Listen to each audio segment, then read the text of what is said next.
के लिए जा रही हो? प्लेट से एक और सैंडविच चट करते हुए माया ने पूछा। रहेंगे यही कोई 1 वीक, और क्या, श्वेता ने मुंह बिचकाते हुए कहा। ऑफिस की टी ब्रेक के दौरान दोनों सहेलियां कैंटीन में बैठी गॉसिप कर रही थीं। श्वेता की कुछ महीने पहले ही वीरेन से नई नई शादी हुई थी। दोनों साथ काम करते थे, कब प्यार हुआ पता नहीं चला, और चटमंगनी पट ब्याह की तर्ज पर आज दोनों शादीशुदा जोड़े बनकर एक ही कंपनी में काम कर रहे थे। बस दोनों का पोस्ट अलग अलग था। सारा दिन एक ही जगह काम करने के बावजूद उनको एक दूसरे से मिलने जुलने की फुर्सत भी नहीं होती थी। क्या करे, आजकल कॉर्पोरेट में नौकरी ही कुछ ऐसी हो गई थी। माया फिर एक सवाल दाग देती है श्वेता के समक्ष। अच्छा एक बात बता, तुम रह कैसे लेती हो उस जगह में? तुमने तो बताया था कि बहुत उज्जड़ देहात में है तुम्हारा ससुराल, कैसे एडजस्ट करती हो वहाँ? माया आज पूरे मूड में थी श्वेता को चिढ़ाने में। वह जानती थी कि ससुराल के नाम से कैसे खींच जाती है श्वेता। जाना तो पड़ेगा यार, इकलौती ननद की शादी है, अब कुछ दिन झेल लूंगी और क्या, श्वेता ने कंधे उचकाते हुए कहा। और तुम्हारी एक जेठानी भी है ना, क्या बुलाती हो जिसे तुम? हाँ, भारती नारी, अबला बेचारी। फिर दोनों हंस पड़ी। यार पूछ मत, क्या बताऊं, उनको देखकर मुझे किसी पुरानी हिंदी फिल्म की भाभी याद आ जाती है। पूरी तरह गवार है गवार, हाथ में भर भर चूड़ियां, मांग सिंदूर से पुती हुई, और सिर पर हर वक्त पल्लू रखे घूमती हैं। कौन रहता है आज के जमाने में इस तरह? सच कहूँ तो ऐसी पिछड़ी महिलाओं के कारण ही पुरुष हम औरतों को कमतर समझते हैं। पता नहीं कि वो कुछ पढ़ी लिखी हैं भी या नहीं। खैर मुझे क्या करना है, काट लूंगी कुछ दिन किसी तरह। चल टाइम अप हो गया, बॉस घूर रहे हैं। दोनों अपनी अपनी कैबिन में लौट आई। श्वेता शहर में पली बड़ी आज के युग की आधुनिक महिला थी। वीरेन से विवाह के बाद जब उसे पहली बार अपने ससुराल जाना पड़ा तो उसे वहाँ की कोई भी चीज पसंद नहीं आई। उसे पहले कभी किसी गांव में रहने का मौका नहीं मिला था। 2 दिन में ही उसे उस माहौल में घबराहट होने लगी। उसका जी उब गया था उस ठेठ परिवेश में। बड़ी मुश्किल से एक सप्ताह के लिए वीरेन ने उसे राजी किया था। शहर में आधुनिक वेशभूषा में आजाद पंछी की तरह घूमने वाली श्वेता को साड़ी का घूंघट निकाल छुई मुई बनकर बैठना क्या रास आता? ससुराल वाले पारंपरिक विचारों के लोग थे। उसे ससुर जेठ के सामने सिर पर पल्लू लेने की नसीहत मिली। श्वेता की सास थोड़ी पुराने ख्यालात की थी, लेकिन जेठानी राधा बहुत सुलझी और समझदार थी। छोटी ननद छवि नई भाभी श्वेता के आगे पीछे घूमती रहती थी। श्वेता गांव की औरतों की सरलता देखकर हैरान होती थी। वह खुद दिल की बुरी नहीं थी, लेकिन ना जाने क्यों पारंपरिक औरतों के बारे में उसके विचार कुछ अलग थे। सिर्फ घर गृहस्थी तक सीमित रहने वाली ये औरतें उसकी नजरों में गंवार थी। शहर में अपनी नई गृहस्थी बसाकर श्वेता खुश थी। यहाँ सास ननद का कोई झंझट नहीं था, जो जी में आता करती, कोई टोकने वाला नहीं था। तो वीरेन और श्वेता के दोस्त वक्त बेवक्त कभी भी घर पर धमक जाते। घर पर आए दिन पार्टी होती, मौज मस्ती में उसके दिन गुजर रहे थे। कुछ दिन पहले ही वीरेन की छोटी बहन छवि का विवाह तय हुआ था। शादी का माहौल था, घर में मेहमानों की भीड़ जुटी थी।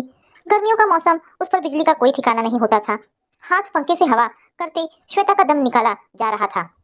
गांव के इन पुराने रीति रिवाजों से उसे चिढ़न होने लगी। एकांत मिलते ही श्वेता का गुस्सा वीरेन पर फूट पड़ा। ये कहाँ ले आए तुम मुझे वीरेन? मुझसे नहीं रहा जाता ऐसे बिहड़ देहात में। ऊपर से सिर पर हर वक्त यह पल्लू रखो। आने वाली सभी औरतों के पैर छू छूकर मेरी तो कमर ही टेढ़ी हो गई है। इससे तो अच्छा होता मैं यहाँ आती ही नहीं। धीरे बोलो श्वेता, कोई सुन लिया तो? यार कुछ दिन एडजस्ट कर लो प्लीज। छवि की शादी के दूसरे ही दिन हम चले जाएंगे। वीरेन उसे शांत करने की कोशिश कर रहा था। श्वेता ने खींचते हुए मुंह बनाया। बस किसी तरह ये शादी निपट जाए तो उसकी जान छूटे। घर रिश्तेदारों से भरा था, इतने लोगों की जिम्मेदारी घर की बहुओं पर थी। श्वेता को रसोई के कामों का कोई तजुर्बा नहीं था। घर के काम करना उसे हमेशा बेकार लगता था। अपने मायके में भी उसने कभी माँ का हाथ नहीं बटाया था। ऐसे में ससुराल में जब उसे कोई काम सौंपा जाता तो उसके पसीने छूट जाते। जेठानी राधा उम्र में कुछ ही साल बड़ी थी, मगर पूरे घर की जिम्मेदारी उसने हंसी खुशी उठा रखी थी। घर के सब लोग हर काम के लिए राधा पर निर्भर थे। हर वक्त सबकी जुबान पर राधा का ही नाम होता। श्वेता भी उस घर की बहू थी, मगर उसका अस्तित्व राधा के सामने जैसे था ही नहीं। और श्वेता को भी यह बात जल्द समझ गई थी। घर के लोगों में राधा के प्रति प्यार दुलार देखकर श्वेता के मन में जलन की भावना आने लगी। आखिर वह भी तो उस घर की बहू थी, फिर सब राधा को ही इतना क्यों मानते थे? हद तो तब हो गई जब वीरेन भी हर छोटी बड़ी बात के लिए राधा भाभी पुकारता। भाभी मेरी शर्ट का बटन टूट गया है, जरा टाँक दो। बाथरूम से नहाकर निकलते ही वीरेन ने राधा को आवाज दी। श्वेता रसोई के पास बैठी मटर छिल रही थी। वह तुरंत वीरेन के पास आई। यह क्या, इतनी छोटी सी बात के लिए तुम राधा भाभी को बुला रहे हो? मुझसे भी तो कह सकते थे। उसने वीरेन को गुस्से से घूरा। मुझे लगा तुम्हें यह सब नहीं आता होगा। उसे गुस्से में देख वीरेन सकपका गया। तुम क्या मुझे बिल्कुल निठल्ला समझते हो? उसके हाथ से शर्ट लेकर श्वेता ने बटन टाँक दिया। धीरे धीरे उसे समझ आने लगा कि कैसे राधा भाभी सबकी चहेती बनी हुई हैं। सुबह सबसे पहले उठकर नहा धोकर किचन में जाकर चाय नाश्ता बनाकर सबको खिलाना। बूढ़े ससुर जी को शुगर की समस्या थी। राधा उनकी दवाइयाँ और खान पान का पूरा ध्यान रखती थी। सासू माँ भी राधा से खुश रहती। उस पर पति और 2 छोटे बच्चों की देखभाल की जिम्मेदारी निभाते हुए भी मजाल कि बड़ों के सामने पल्लू सिर से खिसक जाए। सुबह से शाम तक एक पैर पर नाचती राधा भाभी सबकी जरूरतों का ख्याल बड़े प्यार से रखती थी। घर आए रिश्तेदार भी राधा भाभी को ही तवज्जो देते थे। श्वेता जैसे एक मेहमान की तरह थी उस घर में। राधा भाभी का हर वक्त मुस्कुराते रहना श्वेता को दिखावा लगता। उसे मन ही मन जेठानी राधा से ईर्ष्या होने लगी थी। वह कुड़कर रह जाती जेठानी राधा से। घर में अपनी उपस्थिति दर्ज कराने के लिए अब वह हर काम में घुस जाती, चाहे वह काम उसे आता हो या नहीं, और इस चक्कर में गड़बड़ कर बैठती, जिससे उसका मूड और बिगड़ जाता।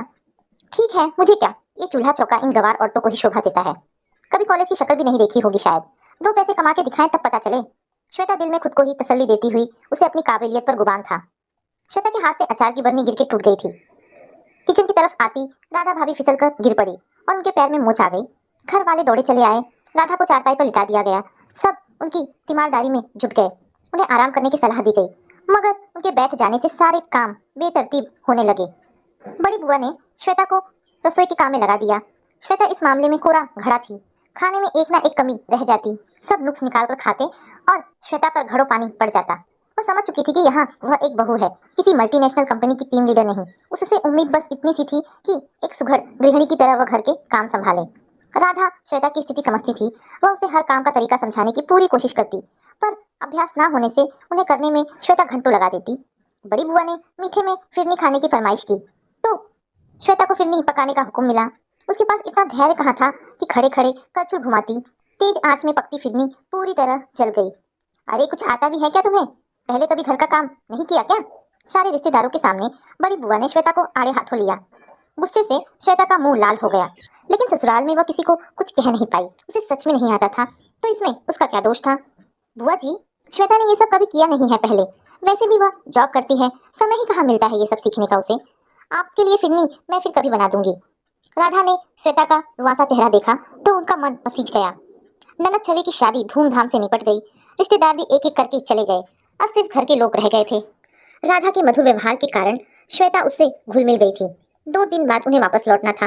वीरेन ने ट्रेन की टिकट बुक करा दी। एक दिन दोपहर में श्वेता पुरानी एल्बम देख रही थी।